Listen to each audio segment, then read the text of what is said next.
Well, once again, good evening, everyone, and thank you for joining us. I'm Dr. Cameron Ryba, the superintendent, and joining me tonight, and they'll be on camera shortly when they'll help me out with the presentation, is our treasurer, George Anagnostou, and our board president, Richard Micko. So tonight we are here to start sharing additional information about our upcoming renewal levy that's going to be on the March 19, 2024 ballot. And so our goal today is to share some additional information with you, to talk directly to some of the questions or comments that have been going around the community with regard to the renewal levy that was put on the November ballot and is again going to be on the March ballot, to ensure that you are armed with the facts so that you can make the decision that you feel is best for our school district and our community moving forward. So as we start to talk about the renewal levy and the finances that go to support all the great work that's happening across our district, it's important to start with, where do we want to go? What's our aspirational goal? What is our purpose, the why behind our existence as a school district? And that is to inspire and empower today's learners to build tomorrow's leaders. So our job, our focus as a school district is to create that fire, to create that passion within our students, and then share with them the control and the ownership of their own learning so that we can develop within them during their 13 years with us the skills necessary to not only have successful future in their life, whether that be college or career or military, but so they can be great community members to give back, to support a great city like Strongsville, a state like Ohio, and our country as a whole. And so all the work that we do, and funding is necessary to do this work, is about ensuring that we are developing our students today so that they can be successful citizens and leaders for all of us tomorrow. And the pathway to help us realize our purpose is through our strategic plan. We surveyed the community extensively last year to hear where we're doing well, what are some bright spots, what are some areas for growth and further development. And we created a 3-year strategic plan that is aligned under 4 strategic priorities. That in the next 3 years, we're going to continue our work to transform teaching and learning. That we are going to align staff and resources in this work by also cultivating a strong culture and climate within our students and staff and our parents and our community. And why we're here tonight is to understand how we have to leverage not only our facilities, but our funding to make this all happen, to help us reach our aspirational goal and our purpose. And so our pathway to this purpose is our strategic plan, but also our mission statement, that as a school community, we're going to design a premier educational experiences that develop what we call our model Mustang competencies. Content and curriculum are extremely important, but it's even more powerful when you pair those with skills and durable skills and competencies that are going to be applicable no matter what pathway our students go to. And we've identified for our school district that we want to develop those skills within our students so that they're innovative, that they're resilient, collaborative, that they have a global mindset, and that they are empowered so that they can be the architects of their learning and thrive in their future, which, as we know, is very different than the pathway that we may have come as adults right now, as it's exponentially changing. So again, we have a clear vision for the district moving forward that is built on strategic priorities that came from our parents, our community, and our staff. And we're realizing that purpose by embodying our mission on a daily basis for the betterment of our students, our district, and our community as a whole. And so as we look at educating students in 2024, it has become exponentially a more challenging and increasing diversity of needs that are present within our classrooms every day. So it's not just about, hey, let's do the 4 R's like we've always done, or just keeping hold of our tried and true practices that have served us well for a while. But we've got to reimagine the classroom based on the learning needs of students that are with us today. We've got to take a look at growing needs for our students in terms of social emotional needs, as well as mental health supports that may not have needed to be there as much as they need to be there today. The increasing need of technology and integration of technology in a meaningful way throughout our district is an exponentially increasing need. And as you take a look at and we hear about artificial intelligence in our society, that is also true in our school district about how we can use artificial intelligence to help support the education and learning of our students. We want to look at creating opportunities inside and outside of the classroom that meet the diversified needs of our learners, while also looking at different career pathways and career education pathways for our students, as well as we've talked about facility needs and funding needs to make all of this a reality so we can continue to grow and develop as a premier school district as we have over the past 10 years. And so we're here today to talk to you about the facts regarding issue 25, which is the renewal issue that will be on the March 19, 2024 ballot. Again, it's a renewal issue that means no new taxes on the tax bill. So it is a 5.9 mil 5-year operating levy that was initially approved by the voters in May of 2019.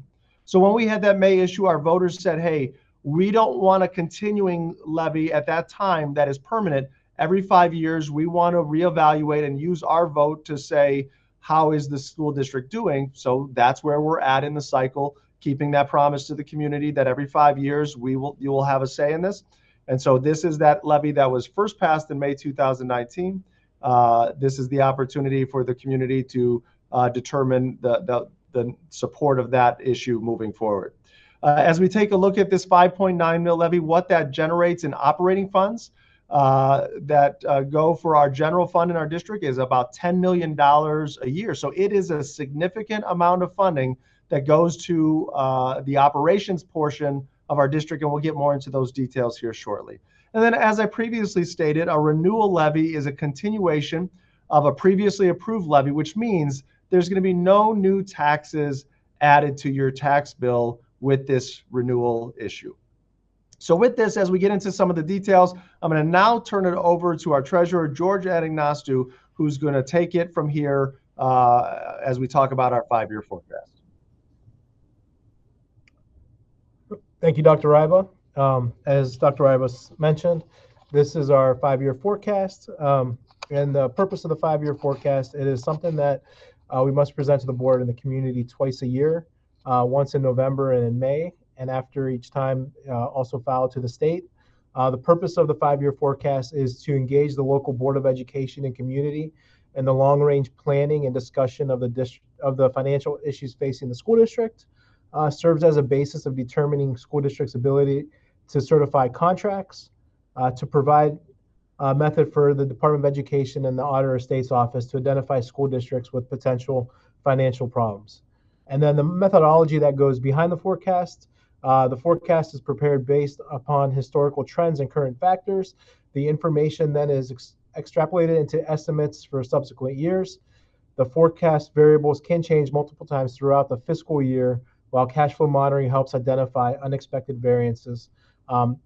No process is guaranteed. However, the intent is to provide the district's financial trend over time and a roadmap decisions aimed at encouraging financial sustainability and stability. And how to read the 5-year forecast? The way it works is the columns to the left are 3 historical fiscal years. Fiscal year 2023 is the one that just passed. Fiscal year 2024 is the one that we're currently in, and then 4 years projected, with 2025 being next school year.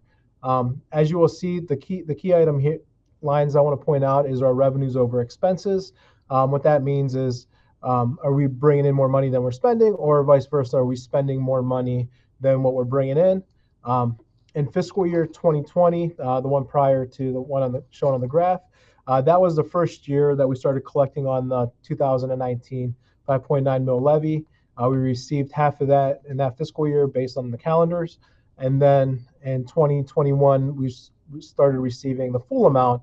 And as you will see, the revenues over expenditures, yes, we do see revenues exceeding expenses during those years. As when we passed the levy, we were looking at, the board was looking at a number that would last for a 10-year period.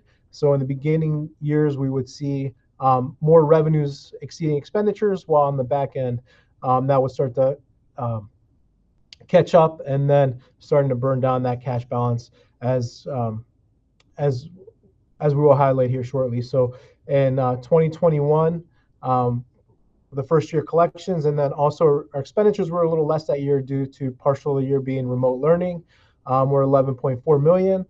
Fiscal year 22, 9.2 million. In fiscal year 23, although it shows as a negative 16.3 million, we did have, and I'll discuss it in a few slides, we had a $25 million transfer to a capital projects fund that was moved from the general fund to support future projects in the future, which increased that number. But if we take that 25 million out and kind of have an apples to apples comparison, it's 8.7 million, and then in fiscal year 24, 2.6, and then beginning next fiscal year, we'll begin that deficit spend. But before I get to that point, a couple of things with the expenditures. For fiscal year 23, if we minus out that 25 million from the 104, our expenditures were 79.6 million, which was 5 million or 6.7% higher than the previous year. Moving in this year, we've seen increase in expenditures with our healthcare increased by 15%. We had additional staffing positions to cover enrollment and student needs. We're seeing an increase for this year in expenses of about 5.46 million through December, of comparing last December to this December. And in the future years, next year, we're projecting an increase of 5.67%. In the future years, about 4 to 3%. And then also with revenues as well, 21 was the first year of the full levy cycle. In 22, we did see a dip due to a large property tax refund that the county gave back. And then in 23, we had that refund wasn't there, but also in 23 and 24, we were collecting higher interest revenues. And then in 25, we do see the revenues drop, and that's due to the way that the state has us report the 5-year forecast. We must assume that if we have renewals, they're taken out of revenues in the years that they're expired, and then they're added in the back. So where it's showing for fiscal year 25, the deficit spend of 7.1. If the renewal levy were renewed, that deficit spend would be about 2.3 million. And then for fiscal year 26, it'd be about 5 million and so on. And then in the last year, the number gets larger. We also have another renewal levy, so that's both of those in those years that are coming off. But if the renewal is not renewed, this is our financial outlook of, as you'll see, we're spending more than what we're bringing in, and it's accelerated. And then the cash balance is being spent down in 25 and 26, and then 27 down to 7.2 million. So one of the purpose of this presentation, this conversation, we wanted to address questions that we were hearing throughout the community. One of those is I keep hearing the district has a large cash balance. What are the facts? School districts are required to operate in the positive. As I mentioned, the purpose of the 5-year forecast, one of those is to provide a method for the Department of Education and the Auditor's Office to identify school districts with potential financial problems. If we get to that point where we have a large deficit, the Auditor of State and the Ohio Department of Education will start working with us on how do we create a sustainable future. The next point, we use the 5-year forecast to maintain that healthy cash balance. Our levies are a fixed dollar amount. That's why we went over a 10-year period, and we saw those spikes in the beginning. And over the past years, we've increased the general fund staffing by 40 positions due to increased enrollment, coupled with additional student supports. Over the past 2 years, our health care costs have increased by 8.7% and 15%. And along with that, just like anything else with inflation over the past few years, everything has gone up in costs. When this renewal levy was originally passed, the goal was for it to last for 10 years, which I'll highlight on the next slide. We'll see a spike in the beginning. We're kind of topping up. We're peaking to that spike, and then in those out years, we'll start spending down. And then at the end of this year, our general fund, or at the end of last school year, going into this school year, general operating fund was about 46.1 million. And what that means in number of cash days, Cameron, if you want to go to the next slide. Our days cash on hand. What we were looking, in May we worked with our finance committee to develop a cash balance policy, and we were looking at what is a sustainable future, and just having benchmarks and good cash balance practices. So we were looking at a minimum of 90 days on hand with a max of 150, and anything over 150 days of the rolling 5-year forecast to invest into future projects. That's where we developed that 070 fund to move the funds over. But to highlight, in the beginning, we started collecting the levy in 2020. As you will see, our cash balance there began to increase, and we started to increase in fiscal year 22. In last fiscal year 23, we did move $25 million over to the 070 fund, which we saw a dip. And then throughout the life of the 5-year forecast, we're maintaining within that minimum of 90 days. The last year was about 87 days, 3 years short, but in full retrospect, we're within that cash balance policy of the 90 days within the 5-year forecast.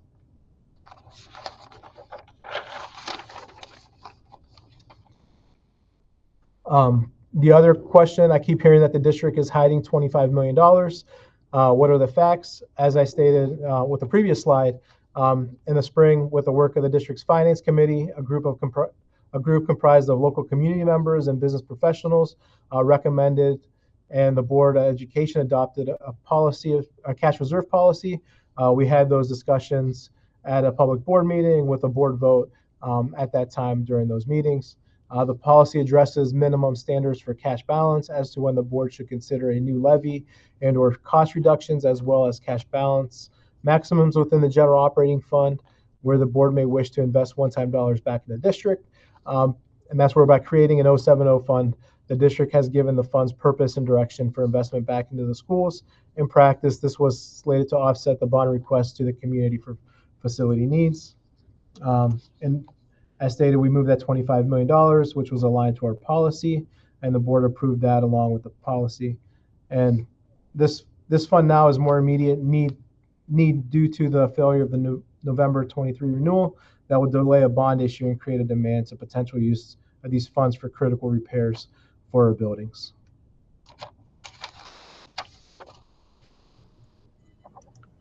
So as we move on, so far we've heard about, here's the big overview of our 5-year forecast that George so eloquently detailed each aspect of it. And we've talked about why is it so important that a school district at certain times has a larger cash balance to carry through the levy cycle, as well as why it's best practice to use the cash balance policy to determine what do we do at certain minimums or maximums, and how can we best utilize those dollars for one-time expenses that go back into our district, back into our students. And so one of the other things that we're hearing in the conversations around the community is, hey, why is the district just holding on to this big cash balance? It's not, they're holding on to it like a savings account and not investing it in our kids. Well, I want to tell you, the facts are that's completely opposite of what's been happening since the May 2000 levy was approved by the voters. So one of the things we need to remember is when we approve a levy, we do not get those dollars immediately. It takes a minute for tax years to start collecting, and then we get half of that tax revenue in the next year in 2020, and then we get the full amount moving forward. So we're not able to take all of those dollars and reinvest right away.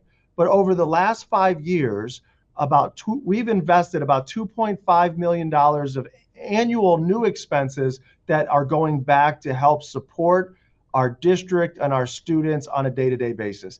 We've also invested in $400 of one-time investments, purchases that were needed to support our kids and our district moving forward. So if you take a look at that span, that is a significant investment that we're making back into the district to support the needs that we just said, to aspire to our purpose, to live our mission, to make sure we're meeting the needs of a whole child. The other thing that we want everybody to think about is, even though we use analogies between here's what we do in school finance and here's what we do in our personal finance, it's not a one-to-one correlation. And you can't think of our cash reserve just like the savings account that you have at home.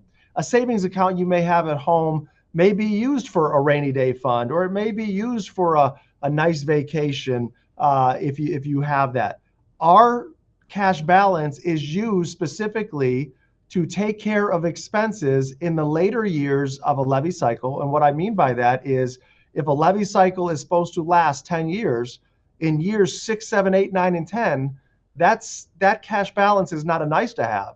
It's a must have, so that we can extend that levy cycle in those out years so that we do not need to come back to the community for more money. And we'll talk later about why the board has given guidance and we've selected that 10-year cycle. So I want to share with you some details of where we've invested back into our school district. First of all, we've invested in academics. And I'm not going to read through every aspect of this slide, just highlight a few things that in the last 5 years, we've expanded the technology, whether it be hardware and Chromebooks that our students have, and that we have a one-to-one program across the district, plus software applications and supports that we have.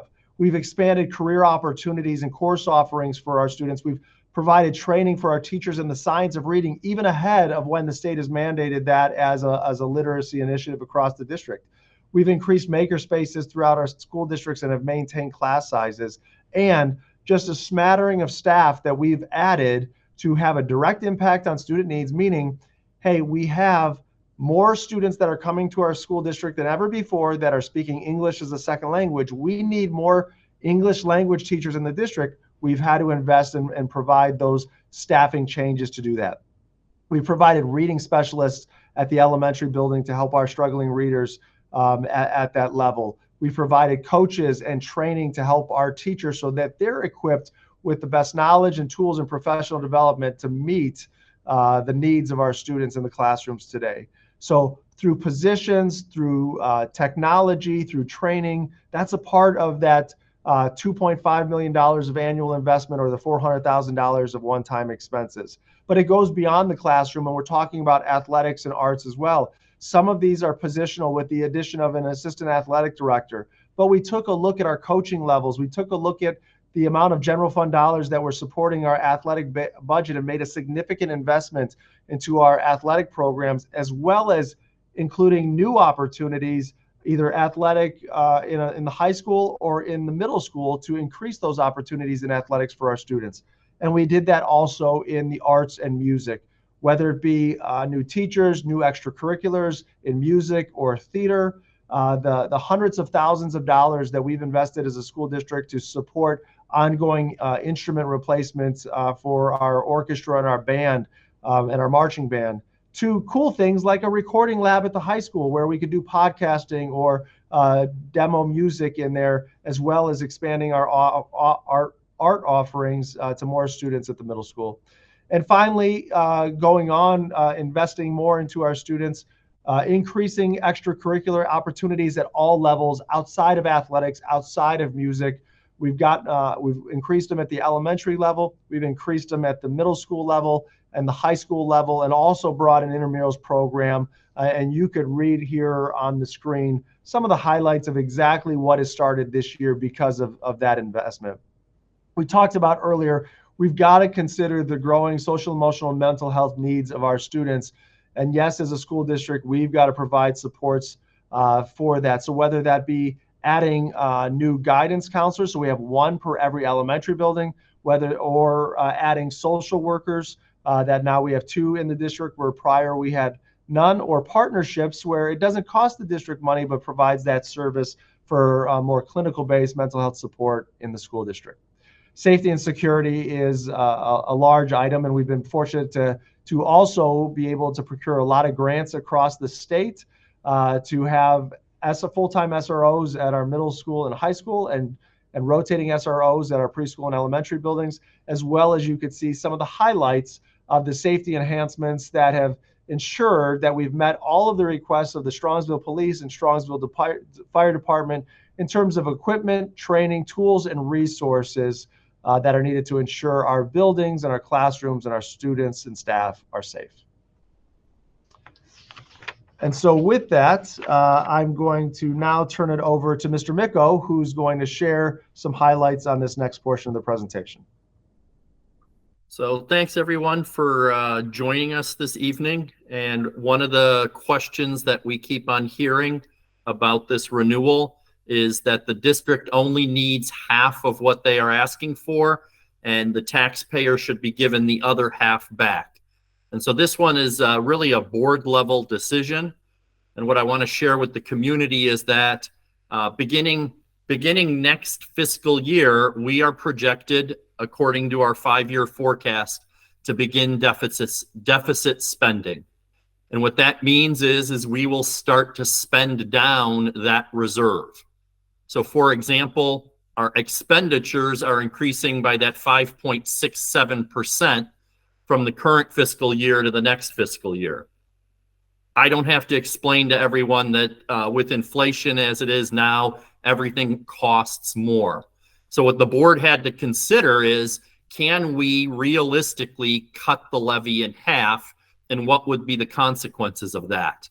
Well, cutting it in half would mean that we would burn through our cash reserves even quicker because we wouldn't be able to maintain those cash reserves.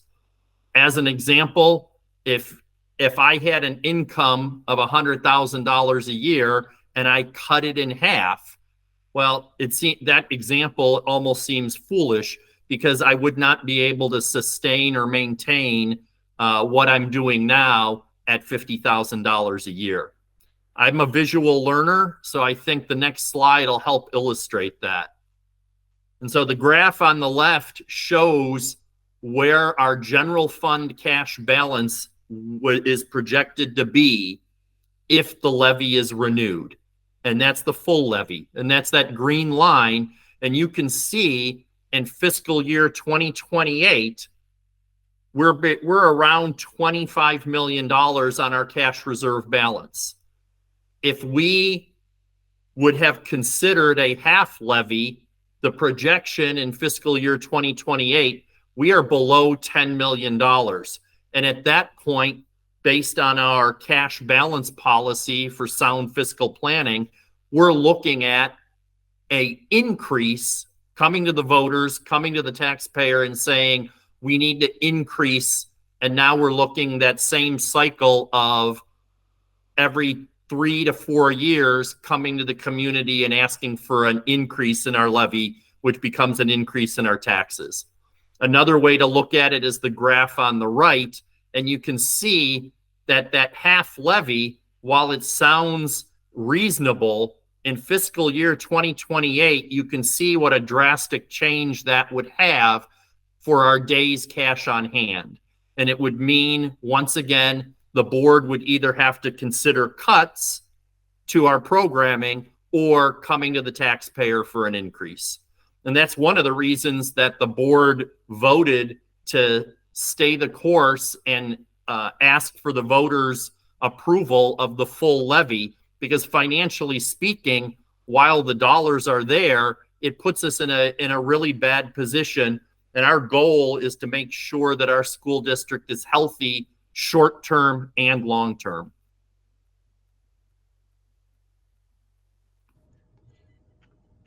And so as we move to continue on what Mr. Micko was sharing and look at another question that we're hearing is, hey, I keep hearing the district will be fine without this renewal, and we should just ask the taxpayers for new funding when it's needed. And so I want to share a story from our past, of Strongsville City Schools past in 2007. So in 2007, a levy was passed. It was passed close to when the district was going to be in one of those fiscal emergency watch caution categories because the cash balance was so low. And the new money was passed, at a later date.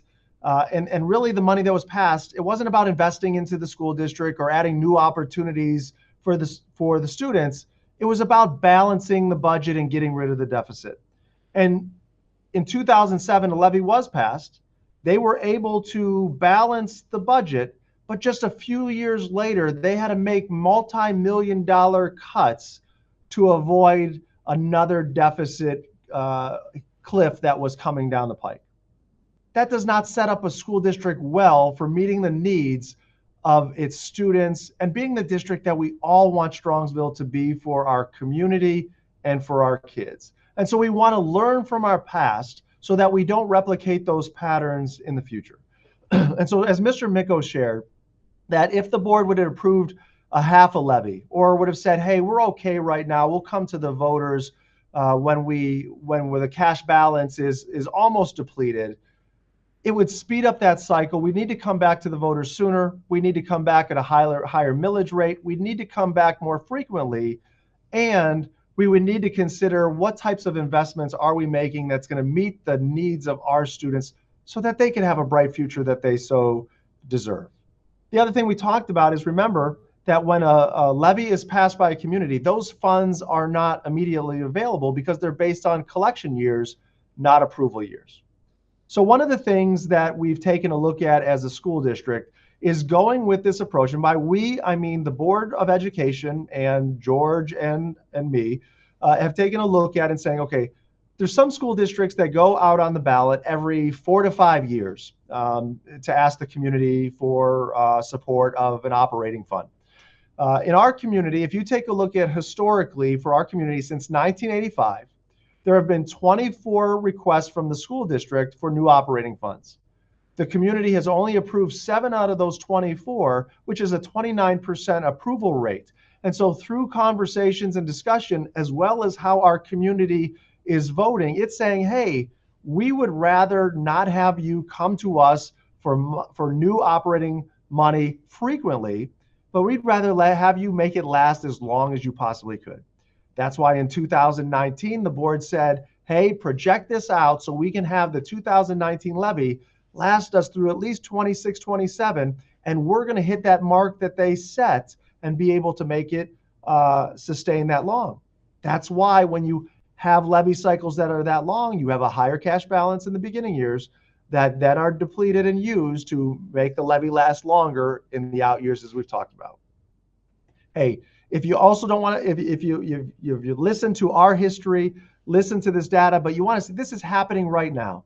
So take a look at some of our neighboring school districts and that are in the area that went on the ballot in November. They were towards the end of their levy cycle. They went on the ballot, and unfortunately, their community didn't support their levy. What they're in a position now to do is to make drastic cuts to address their budget deficit, and that's taking away opportunities, experiences, and what's in the best interests of our students moving forward because of that time period between when they asked and when the deficit is going to hit. So through this proactive financial planning, we are able to level that out, keep our duration longer for our communities, while still continuing to grow and meet the ever-changing needs of our students. And so if the renewal levy is not renewed in March, then we as a district will also have to make determinations on next steps based on our short and long-term forecast, and balancing that financial prudence as well as anticipating those future needs, understanding the level of community support that may or may not be there based on how March election goes. So I think it's also important, I'm going to ask George to come back on camera here as I kind of conclude with this slide.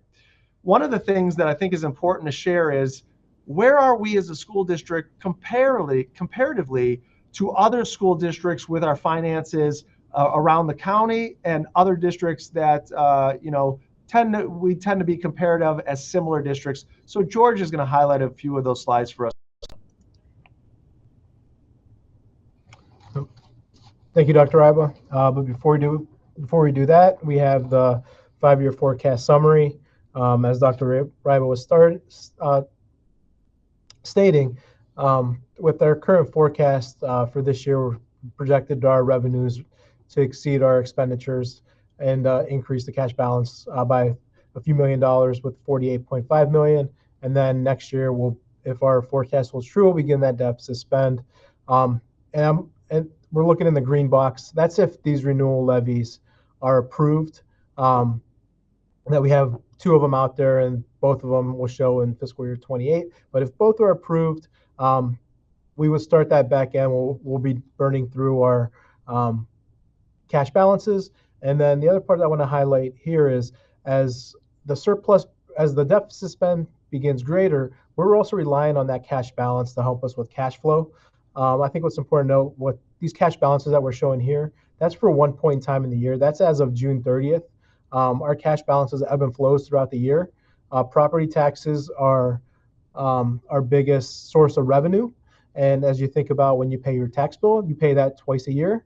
So that means our collections are only twice a year. So the last time we received a significant chunk of our revenue was in August. So with our cash balance and the money that we received in August, from September through now in the middle of January, we received a small payment last week. We had to work with our expenditures with our cash balance and the revenue that we received in August. And then our next big payment from the county is going to be in February. So as our expenses are about $6 million a month, we have to make that, we have to meet our obligations, whether it's payroll and our expenses, as we receive revenues twice a year. So we hit those ups and downs with cash flow, and having balance helps with those. And dating back, as learning through our past, as Cameron stated, back in those early 2010 years, in December, this part of the year, December, January, is the low point for cash balances, as you have those expenses. And the last time you received property taxes was in August. The district was borrowing money to meet borrowing money against the tax collections to meet payroll obligations. So that's another need while we want to address while we have these, as we start the deficit spend. And then if they're looking in the red box, if the renewal levies are not passed, as you will see, our deficit spend and the drawdown on our cash balances is accelerated, and it's going to cause some challenges when we're looking at these low periods for our cash flow. And then how our expenditures compare to neighboring school districts. We're about in the middle. This is newly released from the Ohio Department of Education for last school year. We were about $16,130 spent per pupil. As you can see, based on our neighboring districts, we're in the ballpark. Solon was at the top end, and then with Berea, Strongsville, and Brecksville, we're kind of in the middle there. And then our property tax rate as it compares to Strongsville City Schools. As you just now received your new tax bills for this portion of the tax collection for school district taxes, we ranked 25 last year. There were some school issues that were approved in November, so now we rank 26 out of 31 in residential effective rate. What that means is only 5 Cuyahoga County districts have a lower tax rate in Cuyahoga County, meaning if you were to live in one of the other districts that's above us, for the same value of your house, you'd be paying more taxes. So we do have a good value for our school district. And in comparison, we pay less school taxes in comparison to 81 other school districts in Cuyahoga County with the same home valuation. And then the last slide I wanted to show here was just our tax rate from our school residential effective rate for this school year compared to last school year, or not last school, 5 years ago. So tax year 2019, collection year 2020, that was the first year with 5.9 mil levy. So our total authorized rate increased to 87.48%, 87.48 mils. Our effective rate at that time was 43.73 mils, with a total tax per 100,000 valuation was $1,339. If you look at it for the current collection year, our authorized rate dropped to 86.68. What you'll see there, the difference there is the bond issue, the 2013 $1 million bond issue. Originally when that was passed, that was 3 mils. It was then dropped to 2.8. Now it's at 2 mils. We were able to decrease that due to a refinancing in September of 2020, which saved the district taxpayers about $20 million over the life of the bond, which amounts to annual savings of $30 per $100,000 of valuation. So what that means and the impact is we're able to take that authorized rate of 3 mils and bring it down to 2 mils. So it's a savings there. And then also, as our assessed valuations have increased throughout the years, so we're not bringing in more money than what the voters had passed, the effective rate dropped. So with that, the effective rate for the general fund decreased from 34.58 to 30.06, and in a combination with bond over the 5-year period of time, the effective millage rate has dropped by 5.41 mils, and for the same value of $100,000, taking that a house valued at $100,000 compared to $100,000 5 years ago, the tax liability decreased by $165.68 compared to that collection year. So George, stay online for a second. So just to be clear and say it simply, even though we had a new tax levy in May 2019, in 2020, tax year 2023, per $100,000 is $165.68 less than 5 years ago. Correct. Okay, thank you. Yep. So that's because of George's great work that him and his department does, and the refinancing of the bond issue and a variety of other factors. But the idea being that it's a great value to live in Strongsville, to get the quality of education that you're having. And as we looked at that last graph, we're actually seeing the effective rate go down that the taxpayers are having to pay across the city. So we wanted to wrap up the final few moments of this presentation and just kind of a catch-all of what are other facts, things that I should know to make an informed decision as we close in on March 2024 with our renewal levy on the ballot. First of all, I think it's important to know that it's not just about what we're saying internally. It's about what external reviews are saying about us. So we'll share some examples, but we have continuous recognitions and endorsements in all aspects of our financial reporting, budgeting, and financial practices. One of the things that we did last year is we surveyed our staff and our community. And one of the questions we had was, what is the confidence that you have in our finances and our financial transparency? And from both groups, the rate of return of we feel positive about it was 90% plus. So our community has that trust in George and his team. The external reviewers have that trust in our team and their financial practices. And so we need to put trust in an expert in school finance. So my title is, I have the title of doctor. I hope nobody will ever take medical advice from me because my doctorate is in educational leadership. You know, there's a lot of folks out there that have a finance degree or work in the financial sector, but school finance is its own animal. It's its own being. And so I would hope when we take a look at and listen to people that do the job of school treasurer, that's where we're going to put our credit. That's where we're going to put our emphasis on, is listening to the folks that are experts in the field, that are doing the work day in and day out, that are being recognized locally and nationally for the work. That's where we need to pay attention to and listen to for the facts as we make this important decision coming up. As George shared earlier as well, it's a great value. We have a tax value that is less than 81% of the other school districts in Cuyahoga County, yet we perform in the top tier of districts in the region and across the state. We've listened, one of the things we hear is, listen to the taxpayers. We have listened to the taxpayers. We went from a continuing levy in 2018 and came back for a limited levy in 2019. We heard that we don't want to see you on the ballot all the time, so we've made the money stretch for 8 to 10 years. And we've done it by investing strategically and incrementally where we could sustain it for years on out so that we can make sure the kids have that support, services, and opportunities moving forward, because we spend within our means and maximize our investments in our students. So to share some of the highlights about how we perform financially and academically, I'm going to turn it back over to our board president, Mr. Micco.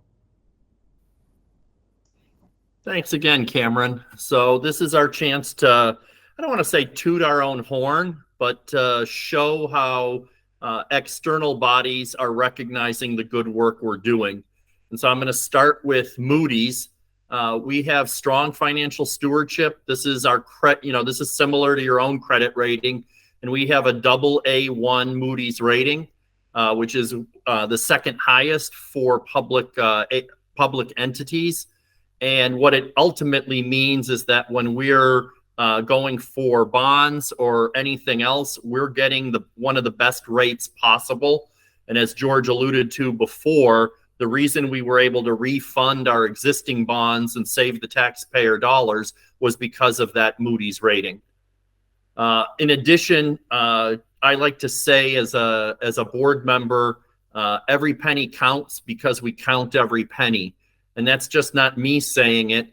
The Association of School Business Officials have given George, and not just George, but his department and the entire district, the Meritorious Budget Award for budget presentation for 7 straight years, and the Certificate of Excellence in Financial Reporting for 7 straight years.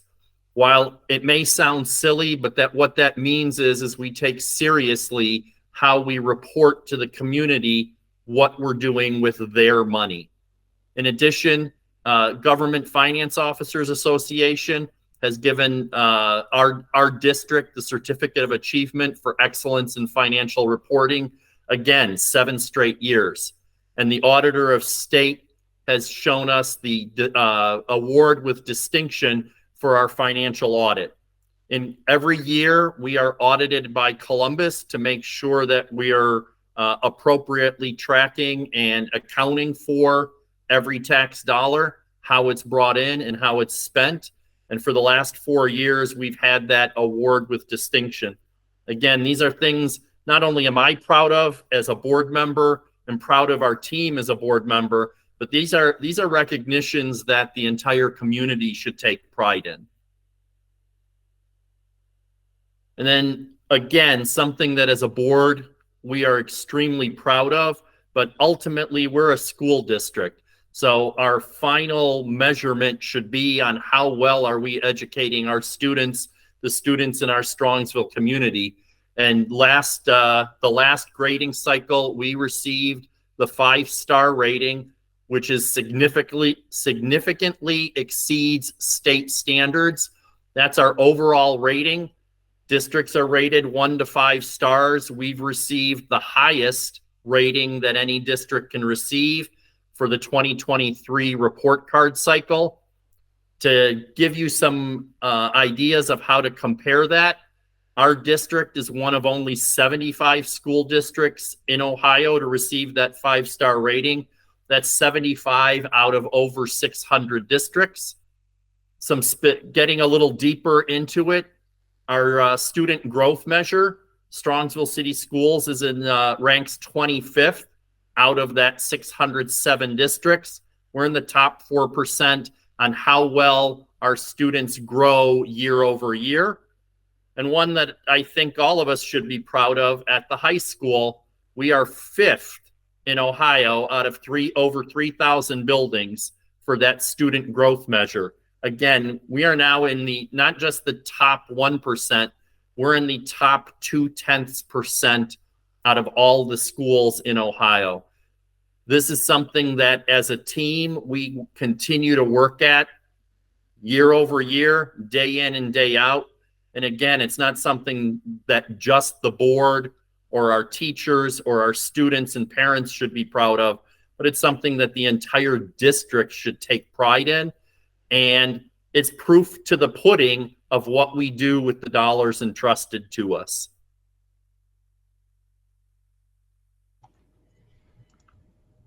Thank you, Mr. Micko. And why don't you stay on camera? And George, if you want to come back on camera as well. Want to just take a moment to thank all of our folks that tuned in to watch and to join us today and get informed.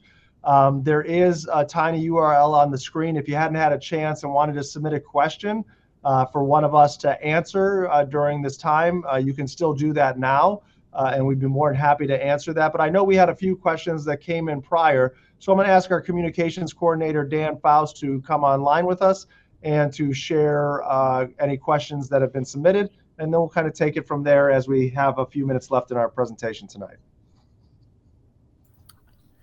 Thanks, Cameron. We had a few come in advance of tonight's community conversation. So the first question is, can some of the money that the district has and or the money that's generated by the potential passage of a renewal levy be used to possibly eliminate pay to participate or full day kindergarten tuition in terms of fees for that parents might and families might be paying for our district?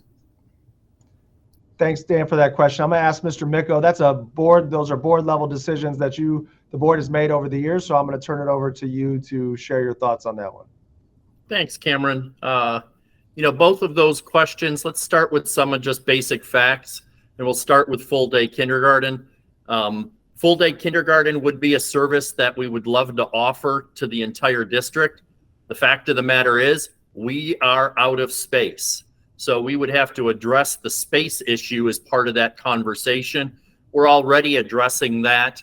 I look at the facts behind the renewal levy is just one part of a total conversation we're having with the community, not just the dollars and cents, but also our building. We as a board and as a admin team, along with parents, we have had a facilities committee that's working, and I don't think it's a secret to anyone that we are also working on a bond to deal with our growing district and how we want to address those issues. So part of full day kindergarten would just be addressing put these students. The second part of it is kind of a on the one hand and on the other hand. On the one hand, it would be it's a service, and there's a lot of arguments that as a board we've discussed about the benefits of full day kindergarten for our youngest learners.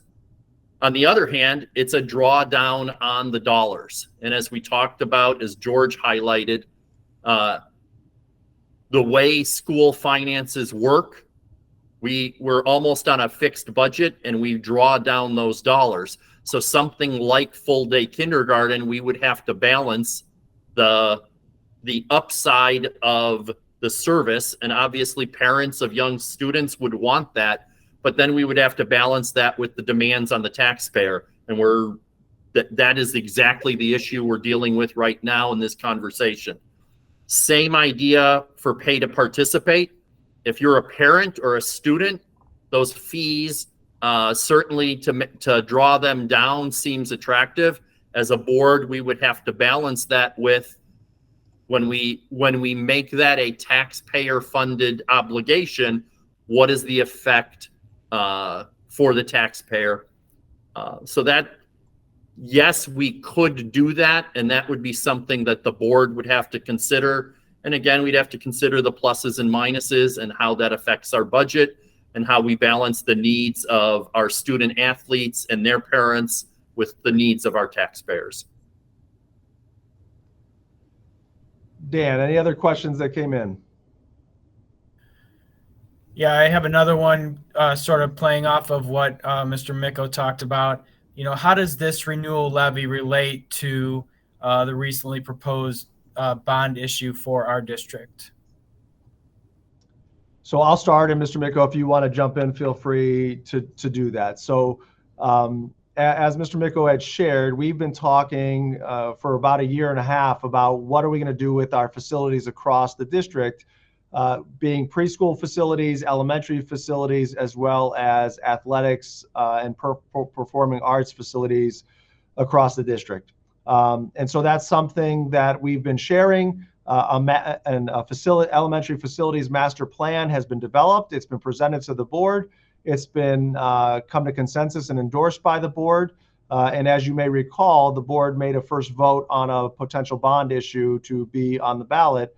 Yet due to the fact that the renewal levy failed in November, for obvious reasons, that had to be put on hold.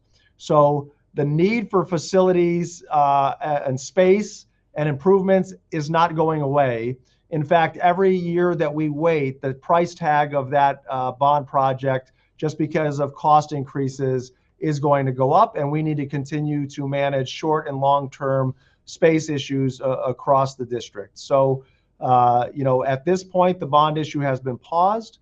The board direction has been that we need to take care of our operating funds first and foremost, but then we need to take a look at our facility needs moving forward. As we talked about earlier, of what has the district done with this $25 million? The $25 million was, per prior board conversation, was going to be used to help support a bond project and help support some of the work to address some of our facility needs. Depending on the timeline and how things go, we may need to use some of that money for one-time investments to deal with critical needs. about how long our roofs, our windows, our HVAC is going to last, depending on when we're able to place a bond issue on the ballot, and then determine community support. So it is very much still a need, but we can't do anything until we get our operating expenses solidified for the future years. That drives a lot of our planning. So Mr. Mickel, I'll pause there to see if there's any additional thoughts you want to add.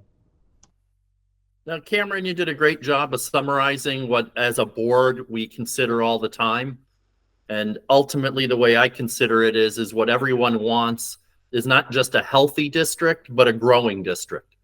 And that's growing on all fronts. That's growing on the offerings that we're making available to our students. That's growing. If we're doing our job well, our enrollment should be increasing, and it is. And just like anything else, our facilities, we want all of that to be not just healthy, but growing. And so the board had to pause the bond conversation because we need to make sure that we have a stable financial position just in our day-to-day operating funds. And that's what this renewal levy represents. And then we're looking forward to continuing that conversation of what does the district need to be growing and healthy and growing for the next 25, 35 years. Dan, we still have a few minutes left, so other questions that came in. Yeah, this one deals with just the framework or thinking about school financing and levies in general. Are there only a certain amount of times a levy can appear on the ballot? George, you want to take that one? Sure. Yes. So the earliest a renewal levy can, and I guess I'll break it up in two different ways. So one, for a renewal levy, as well, this is the case. For a renewal levy, you are limited on how many times it can go on the ballot, and not so many times, just the time period. So the earliest you can go on is in November, which we did. It was in the last election of the tax year that it's on. So the tax year ended for this was 2023, but the tax year is a year lag of the collection year. So the taxes that we're paying on now for collection year 2024 are based on tax year 23. So for this year, tax year 2024, we'll be collecting next year, which will be collection year 25. But the last year of the tax year, or the last election of the tax year where it expires, is the earliest you can go on. So November that just passed was the earliest it could go on. But looking at calendar year 2024, there's only 2 elections. There's a primary election in March, and then the general election in November. So those are our opportunities to put it on the ballot. If there were, in the past, there were other elections in between. If those existed, you would have opportunities there. But currently, if it doesn't pass by the collection year that it expires, which in this case would be November, then it expires. There's no more renewal levy. The levy expires. For new operating money, you can continue to go on for other levies such as new operating money, bond issues, and whatnot. There's no maximum number. You can continue to place those on the ballot. However, there's a cost associated with each time you're on the ballot as well. And it's just a decision by the board versus the community how many times you want to keep putting an issue out there. Dan, I know we're almost out of time, and I want to do one conclusion part, show our audience where they can get some additional information. But any last questions that you think we should answer tonight while we're online together? No, those were the questions that came through for tonight. So thank you for taking the time to answer those from our community. Well, thank you, Dan, for sharing those in our community, for submitting those questions to us, and thanks for everybody for joining in. If you need to contact us at all, our information an email is on the left. You can follow us on the different social media platforms that we have there. And this video will live on demand through our SCS TV link on the website. But we want to remind everybody that we try to make the facts accessible for you at all times. And so if you simply go to strongnet.org and you scroll, this is our main page, you scroll down to the bottom, right at the bottom, right in the center, by the strategic planning graphic, click anywhere in this area. It gives you a brief overview of the renewal levy that will be on the March ballot, but you click anywhere in the screen and it will take you to a renewal levy fact page. So we've taken a lot of questions that we've received over the time period. We've got more data and more charts that are available for you. You've got the breakdown of where we have invested, as we talked about in the presentation. But if there's a question that's on your mind that it hasn't been answered yet or is not in the FAQs, just simply, there's a link at the bottom, click there, ask that question. We will directly get back to you with the answer. And if we feel it's a question that other people may have, we'll add it to our fact page here online. So again, I want to thank you for being a part of this presentation tonight and tuning in. And if there's any questions we can answer moving forward, use the link on the website or contact us directly. But we appreciate your engagement and your work and collaboration with the school district moving forward. Hope everybody has a wonderful evening.